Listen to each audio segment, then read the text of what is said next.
The binary sun dipped below the horizon of New Aurora, painting the sky in hues of amber and violet. In the fields of golden crops that stretched to the edges of the curved horizon, farmers concluded their day's work, their faces content and unmarked by war. This was humanity's frontier, a place where children had never heard explosions, where the phrase orbital defense was taught only in history classes about Earth's ancient conflicts. Among these peaceful colonists was Aina Lau, whose family had tended crops here for 3 generations. She glanced at the sky as she walked home, admiring how the twin suns made the atmosphere shimmer like oil on water. Her son, just 6 years old, chatted excitedly about the hydroponics experiment his teacher had shown them that day. Elsewhere on the colony, engineer Ryan adjusted the long-range communication array, fine-tuning its sensitivity to ensure New Aurora remained connected to Earth. The colony had grown substantially over the decades. What started as a mining outpost had flourished into a thriving agricultural center with nearly 10,000 residents. But on this peaceful evening, something changed. The sensors picked up anomalies first, energy signatures that didn't match any known human vessel signature. Ryan initially dismissed it as stellar radiation, a common occurrence near binary systems. Then the readings spiked, unidentified vessels dropping out of fold space. The automated systems announced with mechanical calm. The shapes that emerged were unlike anything in the Earth Defense Database. Sleek vessels with an otherworldly design, their hulls seeming to absorb light rather than reflect it. They moved with predatory grace, converging on New Aurora's orbital space. Ryan's hands moved frantically across the emergency protocols. This is New Aurora Control to all vessels approaching our system. Please identify yourselves and state your intentions. You are entering a peaceful colonial system under Earth protection. Static. Then silence. The first photon beam sliced through the colony's main power grid in a flash of blue-white light. The sky lit up like a false dawn as explosions blossomed across the settlement's defensive grid. Outdated technology from the last era of conflict meant more as a deterrent than actual protection. We're under attack. Ryan's transmission crackled with interference. Unknown vessels. Photon beams. They're destroying everything. The sound of nearby explosions drowned out his words. In the background of the transmission, explosions thundered and voices rose in panic. Aina Laus's scream was audible as she shielded her son from falling debris. Another transmission fragment carried through. Tell Earth. They're here. The Coalition. They've returned. Then silence. New Aurora's automated distress beacon continued its repetitive signal for another 3 hours before it too fell silent. 50,000 light-years away, in the gleaming spires of Earth Command Center, the signal arrived like a ghost from humanity's nightmare past. General Thea Sterling stood before the holographic display, her military bearing rigid as the fragments of transmission played again and again. Her face remained composed, but her fingers gripped the edge of the console until her knuckles turned white.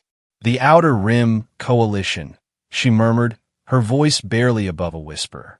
After all these centuries, Major David Cross, her second-in-command, analyzed the signal with growing concern. The energy signatures matched the old war records, ma'am.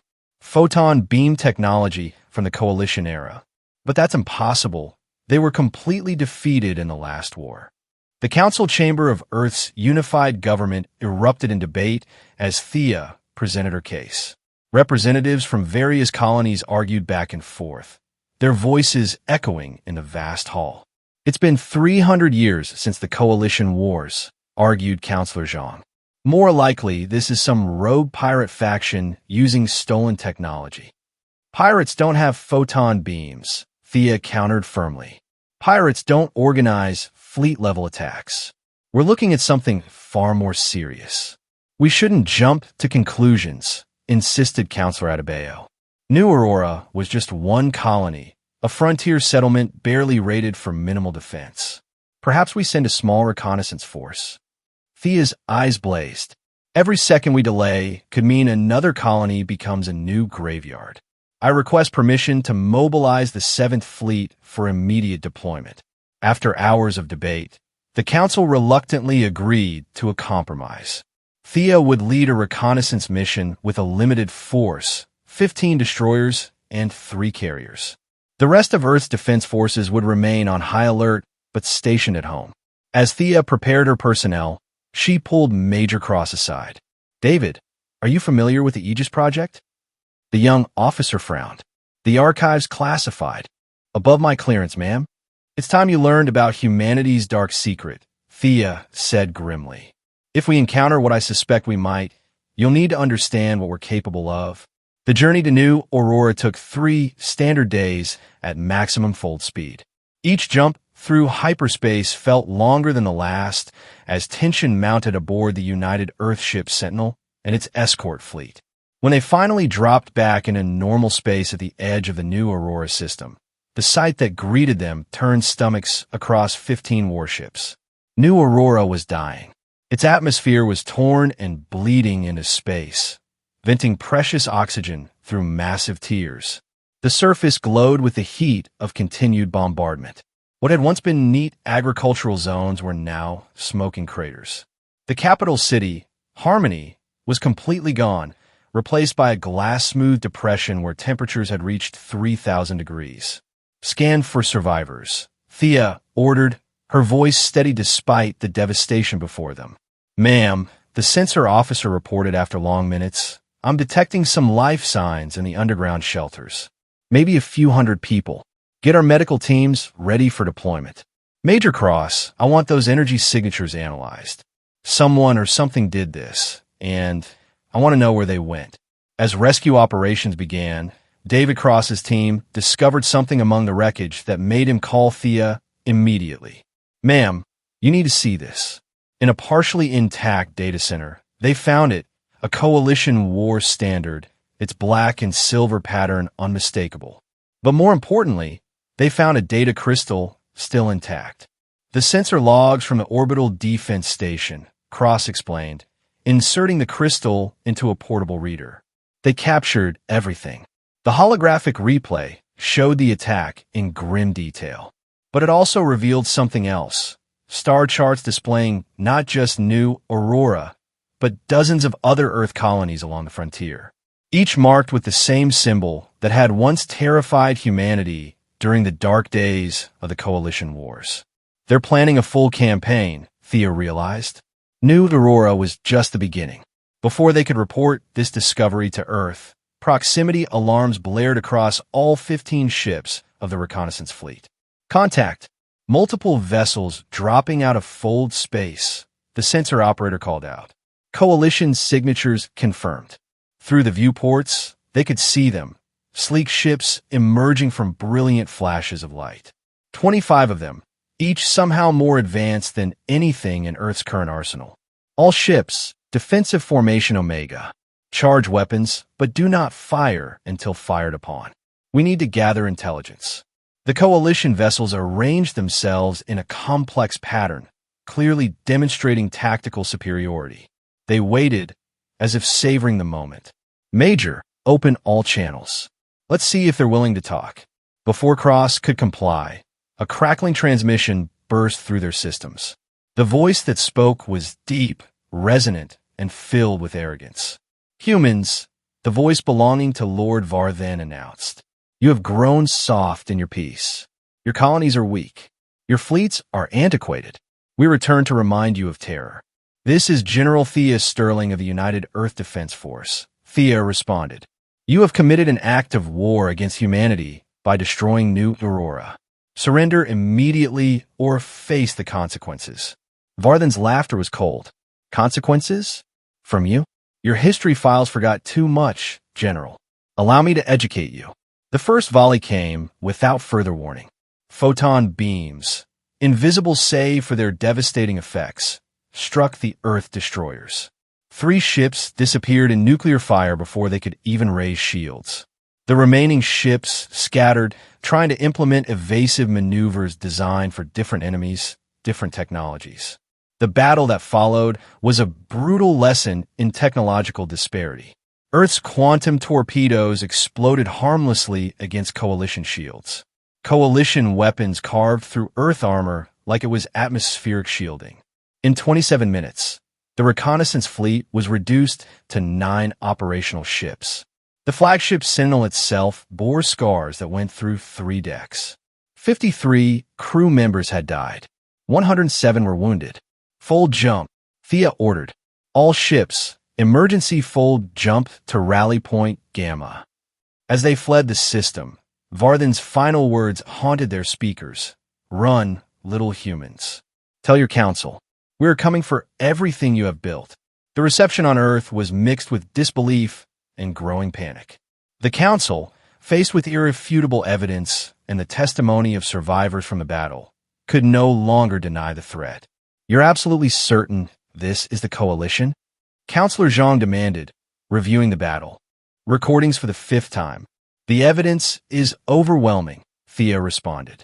Their technology, their tactics, even their speech patterns match our historical records. They've returned, and they're more advanced than ever. What are you proposing, General? Asked Councillor Adebayo. Thea stood straighter. I propose we activate the Aegis Protocol. It's time to wake the fleet that no one can count. The chamber fell silent. Even the most experienced councillors shifted uncomfortably. The Aegis Protocol was the stuff of legends, whispered about but never openly discussed. You can't be serious, Zhang finally said. That fleet was mothballed for a reason. The weapons on those ships are terrifying. Thea finished. Yes, but not as terrifying as watching our colonies burn one by one. The coalition proved yesterday that our current defenses are inadequate. We need every advantage. Major Cross stepped forward, having been briefed on the full scope of Aegis. Ma'am, if I may, the Council should understand what we're discussing. The Aegis fleet consists of ships built during the height of the last war. Each vessel was equipped with weapons that were deemed too destructive even for that conflict.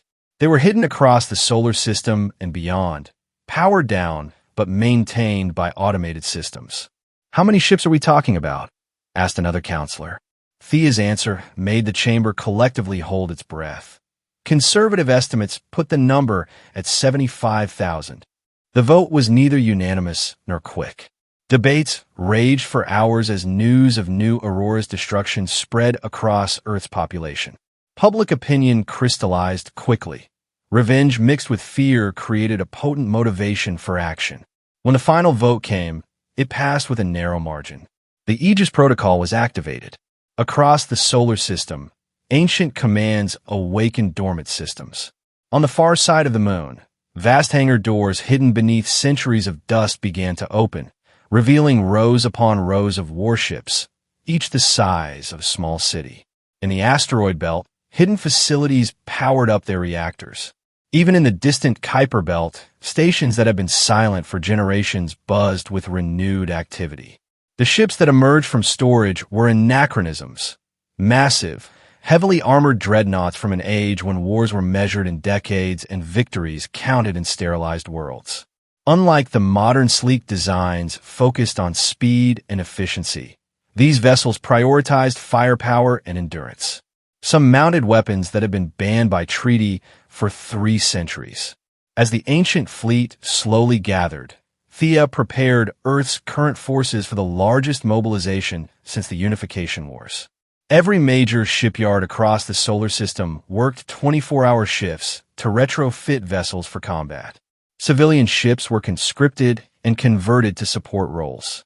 Even the luxury cruise liners were stripped down and refitted as medical ships. The numbers grew by the day. 10,000 ships, 20,000, 50,000, and still they came, emerging from hidden docks, from false asteroid shells, from secret moon bases unknown to all but the highest levels of Earth's military command. On the 9th day after the vote, Thea stood on the command deck of her new flagship, the UES Sovereign Fury, formerly the USV Thunderchild from the ancient fleet.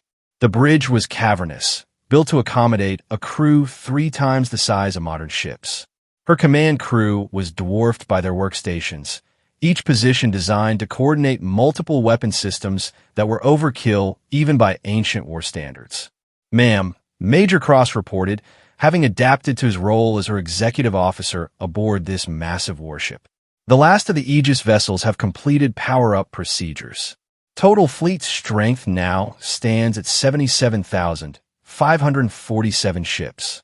Thea gripped the command rail, looking out at the assembled fleet through the viewport. Even here, at the edge of the solar system's standard safety zone, she could only see a fraction of the assembled forces. Screens showed hundreds of thousands of dots, each representing a warship now under her command. "Open a fleet-wide channel," she ordered. Across 77,000 ships, across millions of crew members, Thea's voice rang out.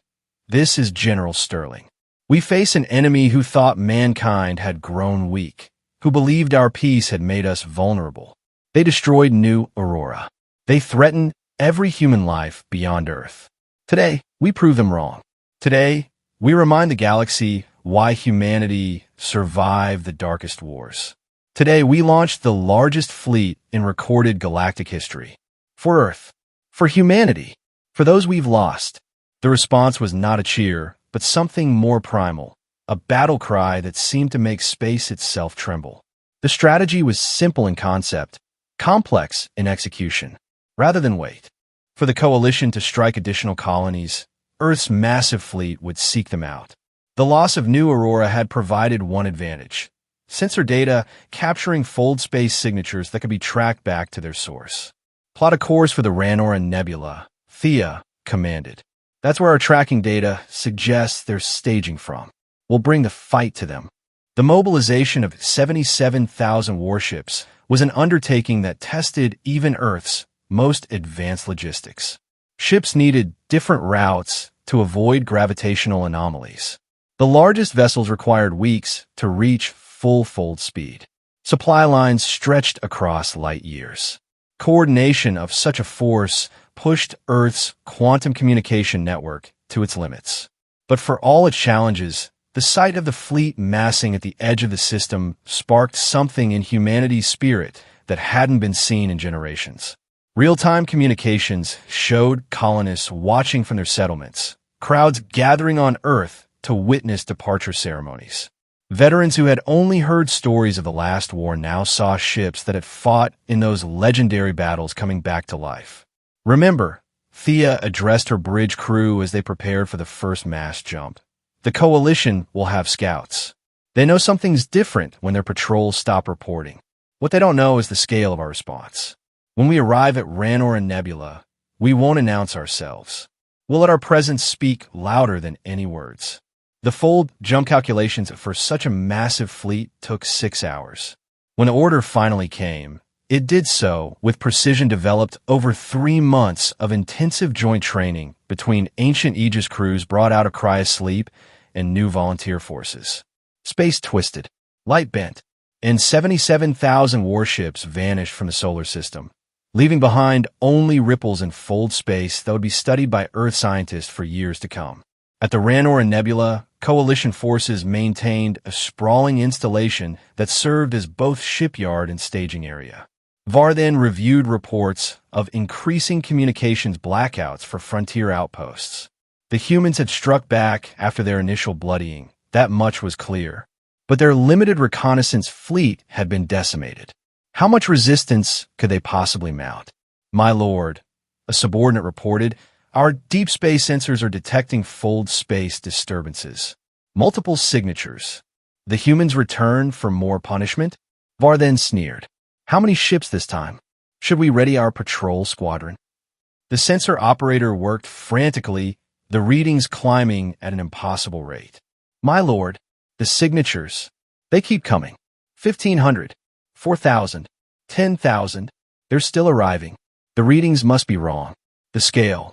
Before the operator could complete their sentence, space suddenly convulsed along the nebula's edge. The first wave of Earth's fleet dropped out of fold space with such mass that their emergence created gravitational ripples detectable across the sector. As the coalition scrambled to understand what they were witnessing, more waves arrived. Ancient dreadnoughts, modern carriers, retrofitted civilian craft. They materialized in formations so precise they seemed to have been carved from the nebula itself. On the Sovereign Fury's bridge, Thea listened to her sensor operator's reports with grim satisfaction. Ma'am, their power signatures are spiking across the installation. They're trying to mobilize their fleet. Count. Approximately 3,000 ships docked or in defensive positions. 3,000 against 77,000, Thea mused. They were counting on raiding weak colonies, not fighting an actual war. Open a channel to their facility, she ordered. Let's be civil before we become barbaric. When the channel opened, she was face to face with Varthan, whose earlier arrogance had been replaced by shocked disbelief. Impossible, he whispered. The Aegis fleet was a myth.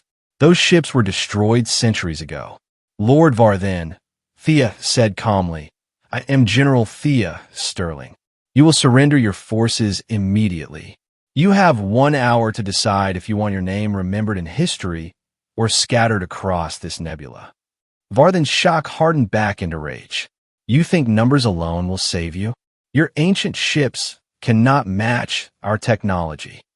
Perhaps, Thea conceded, but that's not a gamble I'd recommend taking. This is your only warning. The channel cut out as Varthan snarled curses at his crew to prepare for battle. The engagement that followed was later called the Massacre at Ranor Nebula by historical records, though participants on both sides found that term inadequate for the true scale of what transpired. The Coalition forces emerged from the installation's shield web in precise formations, their sleek vessels radiating deadly potential. True to Varthan's boast, their individual ships outclassed most of Earth's vessels. Photon beams reached across the void, carving through even the thick armor of the ancient dreadnoughts. In the first 20 minutes, Earth lost 400 ships, crews sacrificing themselves to probe Coalition defenses and test weapon effectiveness. But Earth's response revealed the true horror of numbers. For every photon beam that destroyed an Earth ship, hundreds of other vessels locked onto that firing signature. Quantum torpedoes, particle cannons, mass drivers, weapons from different eras of warfare, all seeking the same targets. The Coalition ships found themselves drowning in fire. Against 3,000 ships, they fought magnificently. Against 77,000, they mathematically could not prevail. Focus fire on their flagships, Thea commanded. Disable, but don't destroy. We need intelligence. The battle developed its own terrible rhythm. Coalition ships, forced into increasingly desperate tactics, began targeting Earth's largest vessels. 3 ancient dreadnoughts, massive targets that would have each been considered small navies in their own right, became ablaze with Coalition fire. Their shields, designed for a different era of warfare, struggled against photon beam weapons. One dreadnought, the UES Indomitable Will, refused to retreat despite taking damage that would have destroyed 10 modern frigates. Its captain, awakened from century-long cryosleep just months ago, issued a battle cry that became legendary. We slept 300 years to fight again. No ancient warrior retreats. The Indomitable Will, its armor glowing white-hot, pushed through a formation of Coalition ships, its archaic but devastating weapons turning defensive screens into plasma. Before it finally succumbed to damage, it had destroyed 12 Coalition vessels and crippled 5 more. As the Coalition line began to fracture, Varthan unleashed what he had kept in reserve, his command ship, the Dark Engine. Larger than anything Earth had brought to the battle, it resembled a geometric impossibility, a ship that seemed to fold space around itself. Ma'am, the sensor operator shouted. That ship, it's bending space-time around its hull. Our weapons can't get a lock. The Dark Engine proved its reputation, unleashing something Earth's forces had never encountered, a wave of concentrated exotic energy that literally unraveled molecular bonds. 3 dreadnoughts simply came apart at the atomic level, their crews having no time even to scream. Bring us about, Thea ordered, studying the energy patterns. Major Cross, remember what I told you about the Aegis fleet's most classified weapons? Cross paled, understanding immediately. Project Elysium. Ma'am, the Council specifically forbade its use except in the most dire circumstances. Assess the battlefield, Major. Is this not dire enough? Looking at the displays showing the dark engine carving through Earth's largest ships with impunity, Cross nodded reluctantly. Authorization code Delta Omega confirmed, ma'am. Project Elysium is go. Deep within the Sovereign Fury's most secure decks, systems that hadn't been active since their installation came to life. The ship's massive frame began to reconfigure, panels sliding aside to reveal a weapon that had been theoretical even during its construction. All vessels, clear firing corridor. Target dark engine. The blast, when it came, wasn't visible in traditional ways. Reality itself seemed to develop a flaw, a crack that propagated across space toward Varthan's flagship. The dark engine's space-warping defenses faltered, its ability to manipulate local space-time, disrupted by a weapon that attacked the fundamental constants of physics. For a moment, the dark engine seemed to exist in multiple places simultaneously. Then, with a flash that burned afterimages into organic and synthetic eyes alike, it was simply gone, not destroyed but erased from local reality. The Coalition forces, seeing their command ship and leader vanished as if they had never been, broke. Ships that moments before had been fighting with disciplined ferocity now fled in all directions, each vessel attempting its own escape vector. "Let them run," Thea commanded wearily. "We've proven our point." The aftermath of the Battle of Ranora Nebula left both sides to count their costs. Earth had lost 13,000 warships, a devastating number that would have represented their entire military strength before the Aegis fleet's activation. Among the dead were veterans who had woken from cryosleep specifically for this battle, their last moments proving that the warrior's spirit had not dimmed over centuries. Entire crew complements, some consisting of families who had served together for generations on the ancient ships, were lost to the void. Yet for all their losses, humanity had demonstrated something that hadn't been seen in galactic history, the complete and utter defeat of what had been considered an unstoppable force. The Coalition, once thought to be the inevitable victors of any conflict, had been routed by sheer determination and overwhelming numbers. As cleanup operations began, Earth's ships spread throughout the nebula, hunting down Coalition survivors and gathering crucial intelligence from abandoned facilities. The scope of the Coalition's plans became horrifyingly clear, star charts showing not just frontier attacks, but a systematic invasion plan that would have eventually threatened Earth itself. The political repercussions were immediate. The Earth Council, criticized by many for their initial hesitation, now faced a public demanding full mobilization and protection of all human colonies. The civilian population, shocked by the scale of the threat and the losses incurred, united in a way not seen since the earliest days of space exploration. Major Cross found Thea in the observation deck of the Sovereign Fury, staring out at the nebula where thousands had died. "The intelligence reports are in, ma'am," he said quietly. The Coalition wasn't acting alone. They had backing from something else. The data cores mentioned masters from beyond the rim, who supplied them with advanced technology. Thea nodded slowly. Another threat on the horizon. But this time, humanity won't be caught unprepared. She turned to her second-in-command. "Prepare reports for the Council. We're not standing down the Aegis fleet. If anything, we're expanding it." "Mom." "This battle proves something, David. The Coalition thought our peace had made us weak. They were wrong. But they were also wrong about another thing. They thought they were special, unique in their power. They weren't ready for what happens when you awaken a sleeping giant." The return journey to Earth took place in stages, with the massive fleet divided into manageable groups. At each human colony they passed, crowds gathered to witness the fleet that had avenged New Aurora. Children who had only known a universe of peace now looked up at warships scarred by battle, understanding that sometimes peace must be defended by force. On Earth, Thea found herself thrust into a role she had never anticipated, not just a military commander, but a symbol of humanity's renewed strength. She stood before the global assembly, her dress uniform bearing new medals awarded for the Ranora victory, and spoke words that would echo through the centuries. "We are no longer a species that reacts to threats. We have become a species that eliminates them."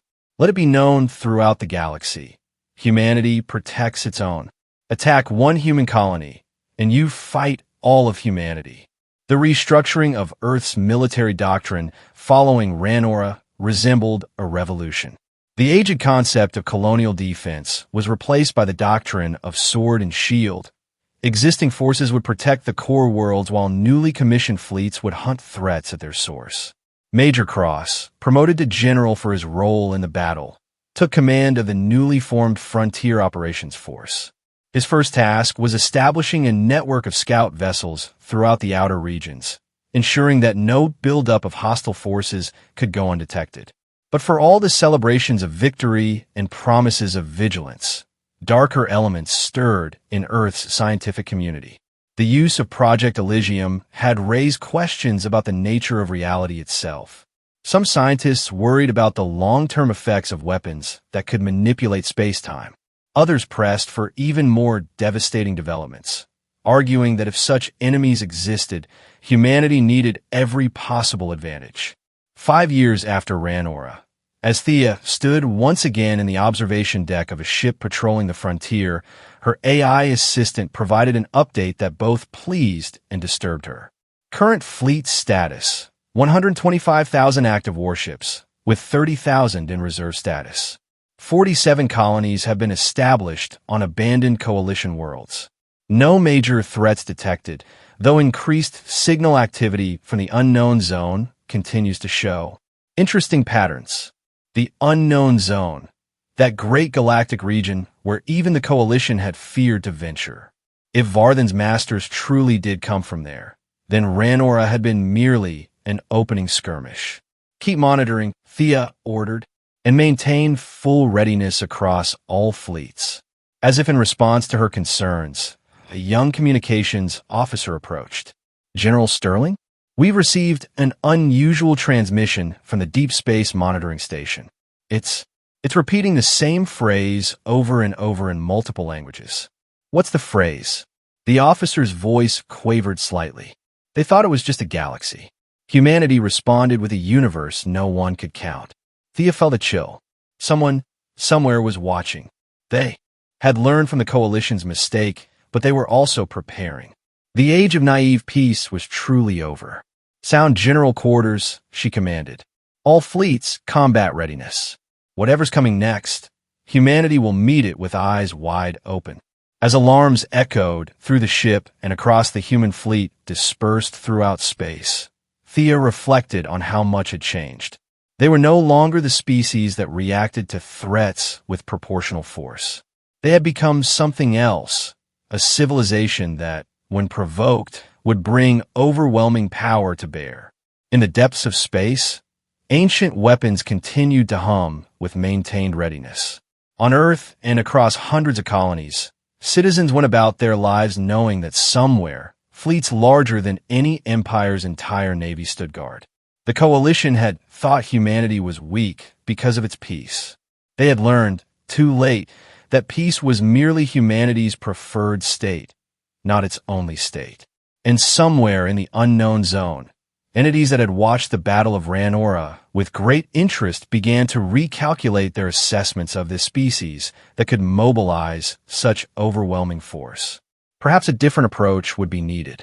Or perhaps humanity had just demonstrated why certain species were avoided by older civilizations.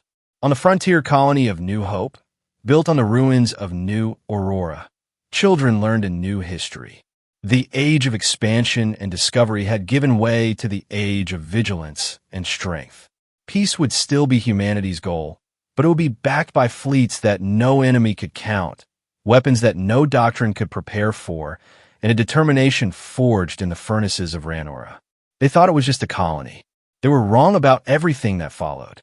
As Thea Sterling continued her patrol of the frontier, watching for threats yet unknown, she carried with her the knowledge that humanity had passed its first great test of a new age. They had proven they could still fight. Now came the harder task, building a peace strong enough that others would think twice about testing it. But that challenge would have to wait for another day. For now, the fleet sailed on, Guardian and Sword both, ready for whatever might emerge from the unknown darkness between the stars. In the depths of space, billions of stars continued their ancient dance, indifferent to the wars and victories of the species that called them home. But among those stars, humanity's ships moved with purpose, each vessel a declaration. We are here, we are strong, and we will not be caught unprepared again. The age of humanity's great awakening had truly begun.